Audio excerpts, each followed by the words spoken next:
Oi pessoal, tudo bem com vocês? Sejam bem-vindos de volta ao canal. Para quem não me conhece, o meu nome é Bruno Vilas e hoje eu vou contar mais um caso para você. Se você está chegando por aqui agora e ainda não é inscrito no canal, eu já te convido a se inscrever no canal e ativar o sininho para não perder as notificações, porque assim todas as vezes que eu publicar um vídeo novo, o YouTube te avisa e você corre aqui para assistir comigo. Eu te convido também a me seguir nas redes sociais, porque por lá eu tô sempre interagindo com vocês e também publicando conteúdos diferentes dos daqui do YouTube.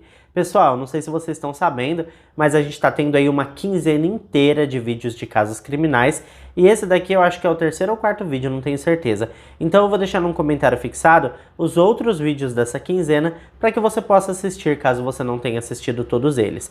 Mas agora vamos pro que interessa e bora pro caso de hoje.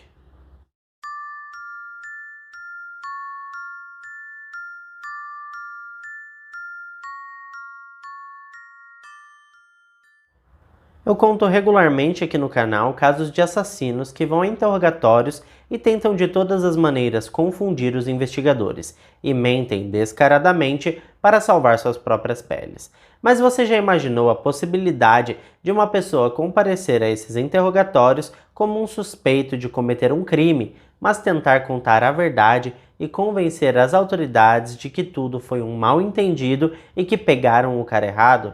Bom, hoje nós vamos conhecer o caso do Ryan e entender o porquê esse caso deixou toda a comunidade do Arizona, nos Estados Unidos, revoltada e gerou bastante comoção. Ryan Waller nasceu no mês de janeiro de 87, em Knoxville, no Tennessee. Mais tarde, ele se mudou com sua família para o Arizona. Assim que ingressou na faculdade, ele se mudou para um apartamento e algum tempo depois ele percebeu que dividir as despesas seria uma ótima maneira de economizar um pouquinho. E por conta disso, ele começou a dividir o apartamento com colegas. Nesse meio tempo, ele conheceu e passou a namorar uma garota chamada Heather Kwan. Na época dos fatos, o Ryan estava com quase 20 anos de idade e Heather tinha 21 anos de idade. Eles se davam muito bem e foi relatado que era bastante raro o casal se desentender.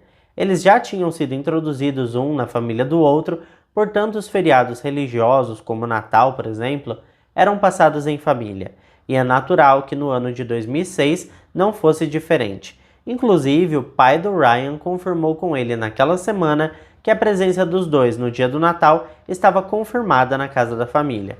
Acontece que seu pai ligou por diversas vezes na véspera de Natal para saber a previsão de qual horário que seu filho chegaria, mas Ryan não atendia ao telefone.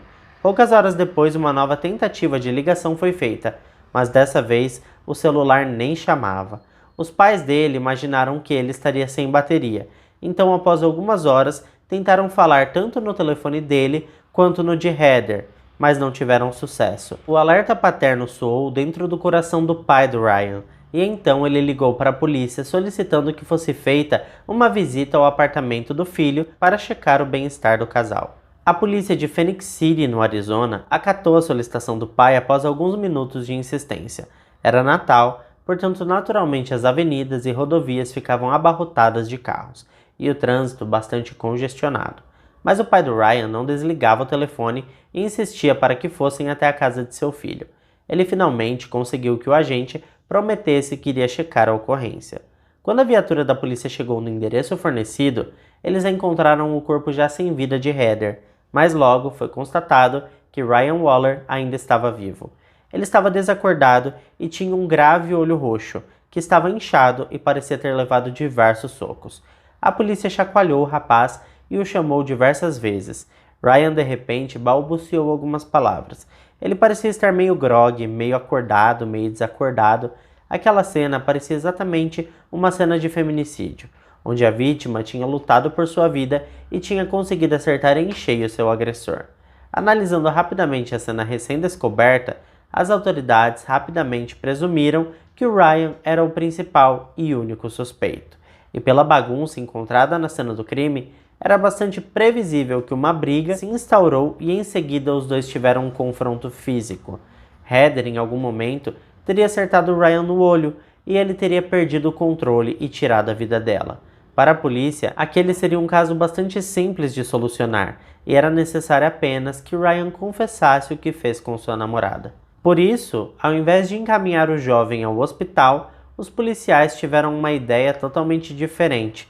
Afinal de contas, ele não seria um assassino de mulheres? Se sim, então ele poderia sobreviver a um soco no olho, não é mesmo? Aquilo não o mataria com certeza.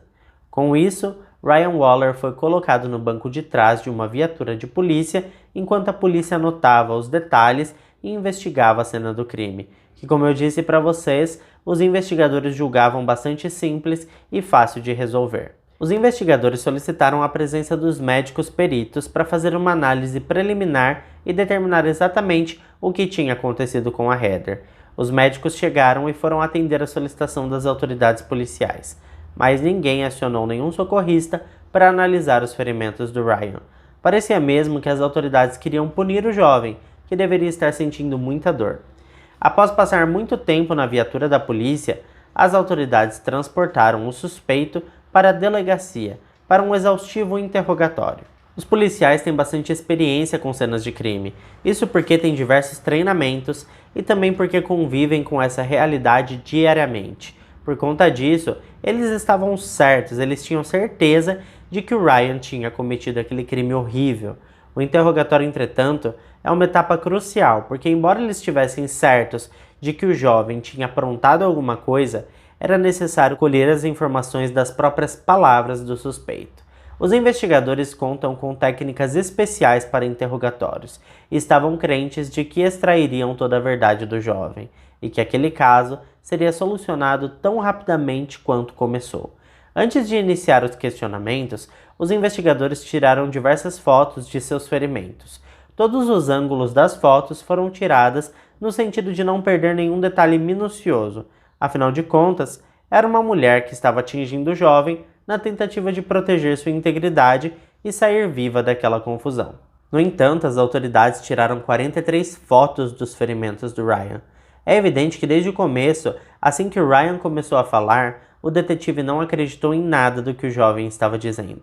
Parecia que o jovem não estava com boa vontade de colaborar com as investigações e falava coisas meio sem sentido e que não pareciam ser possíveis.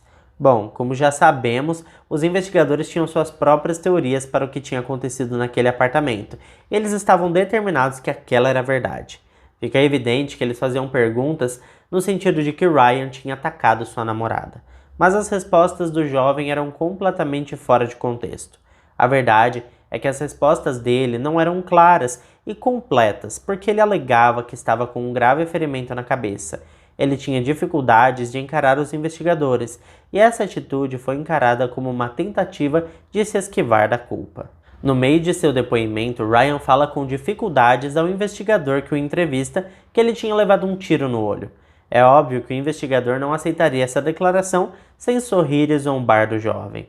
Ele estava achando Ryan um jovem muito ousado e que, se não estivesse brincando com a polícia, só poderia estar sob o efeito de drogas. O investigador rebateu a afirmação do suspeito, dizendo que não era possível que ele tivesse levado um tiro no olho, porque caso isso realmente tivesse acontecido, o jovem não teria sobrevivido, e àquela altura ele estaria em um necrotério e não em uma sala de interrogatórios. Ryan Waller estava muito confuso e sentia muita dor. Ele começou a questionar as autoridades se ele já poderia ir para sua casa, porque ele queria se deitar em sua cama. Ryan provavelmente estava meio zonzo e cansado, e também não entendia o porquê as autoridades não acreditavam naquilo que ele estava falando. Ele continuou perguntando se ele poderia ir para casa e ir para a cama. O investigador respondeu apenas que ele não poderia ir para casa. O tempo continuava passando e o interrogatório não levava a lugar nenhum. As respostas de Ryan eram completamente sem sentido e parecia que ele estava delirando, fazendo com que isso não ajudasse em nada. A frustração do investigador era bastante transparente, porque para ele o caso estava praticamente resolvido e ele não conseguia entender o porquê o Ryan estava tentando tanto dificultar as coisas. Demorou bastante tempo para que ele se desse conta de que as declarações do Ryan eram incoerentes o suficiente para ele encerrar aquele interrogatório martirizante. É necessário dizer que, embora as declarações do suspeito fossem bastante sem sentido, em determinado momento do interrogatório, Ryan acabou dizendo o nome de uma pessoa que deveria ter sido investigada nos momentos seguintes. Mesmo com toda a dificuldade que estava em coordenar seu raciocínio, ele mencionou o nome de um homem chamado Richie Carver. Esse tal de Rich foi um antigo colega de quarto dele. Ryan contou com bastante dificuldade para a polícia que foi o Rich que atirou nele e em sua namorada Heather, mas dentro de suas declarações sem sentido e bastante influenciados por achar que o caso já estava solucionado devido à cena de um possível assassinato doméstico, os investigadores descartaram e ignoraram essa declaração do jovem. 6 horas tinham se passado desde o momento em que a polícia de Phoenix tinha descoberto os corpos de Ryan Waller desacordado e Heather Kwan já sem vida.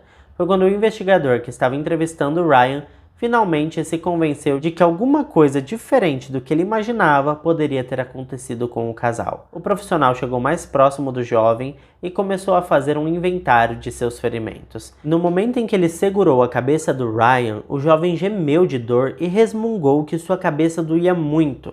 O investigador teve um momento assim de consciência e cogitou a hipótese do jovem estar realmente falando a verdade. Ele então assumiu uma postura completamente diferente a partir deste momento.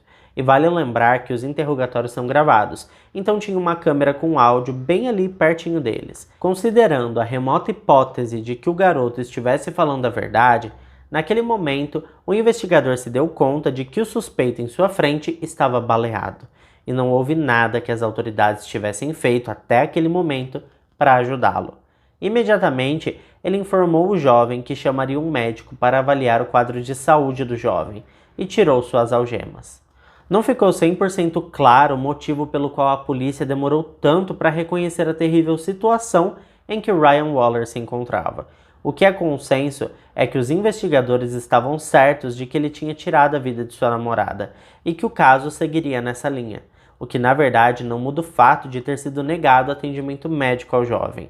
Ainda que ele tivesse assassinado a sua namorada, os protocolos da polícia estabelecem que ele deveria primeiro ter sido encaminhado para o hospital para tratar os seus ferimentos e analisar se tinha alguma coisa além daquilo, e somente após a alta médica é que ele seria encaminhado para a delegacia para responder aos questionamentos das autoridades.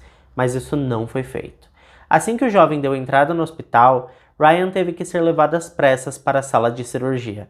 Pelo fato de ter se passado muito tempo, inicialmente ele perdeu a visão do olho esquerdo e em seguida a visão do olho direito também, além de ter comprometido irreversivelmente uma grande parte do seu cérebro.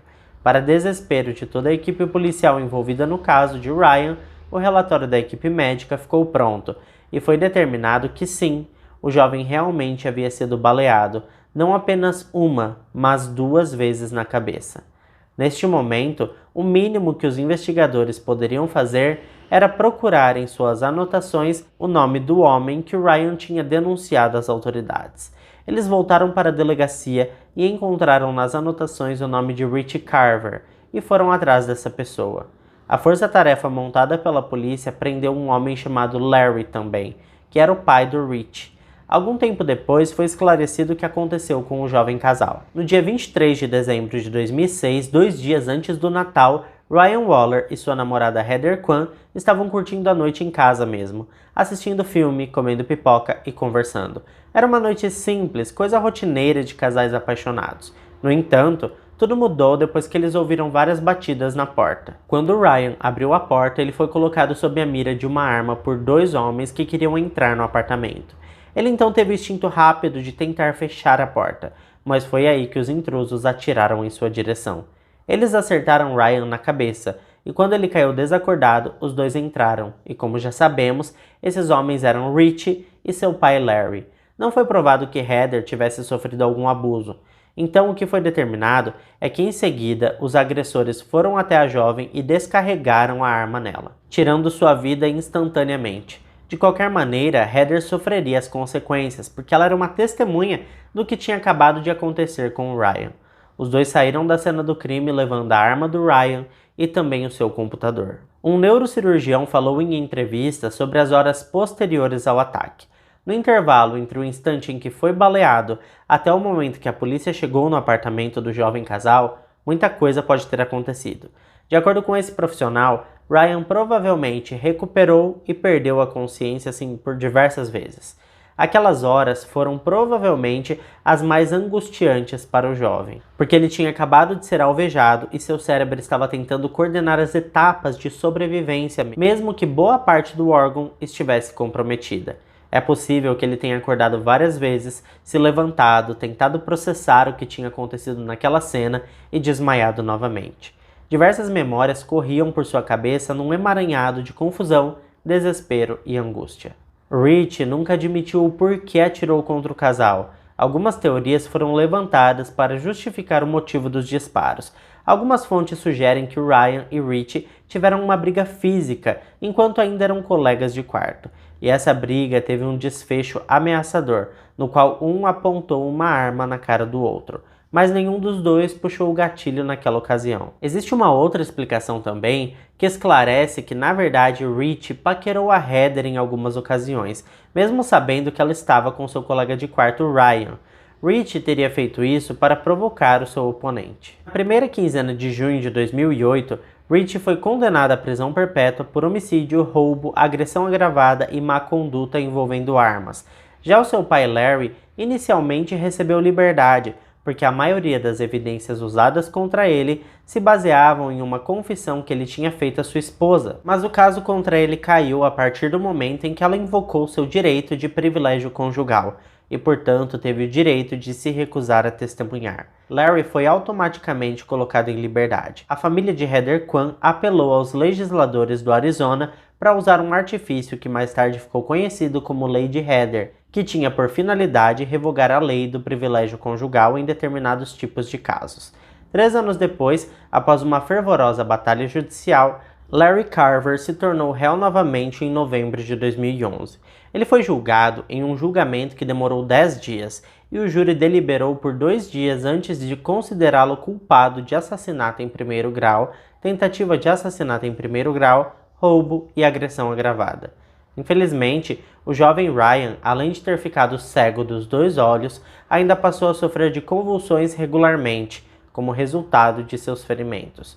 Isso mudou sua vida completamente e, após 10 anos do incidente, ele morreu vítima de uma dessas convulsões. O jovem tinha apenas 28 anos de idade. Seu falecimento gerou grande comoção popular e as pessoas acenderam velas pelo Ryan Waller. Não há informações precisas sobre um possível processo aberto pelos pais de Ryan contra o estado do Arizona.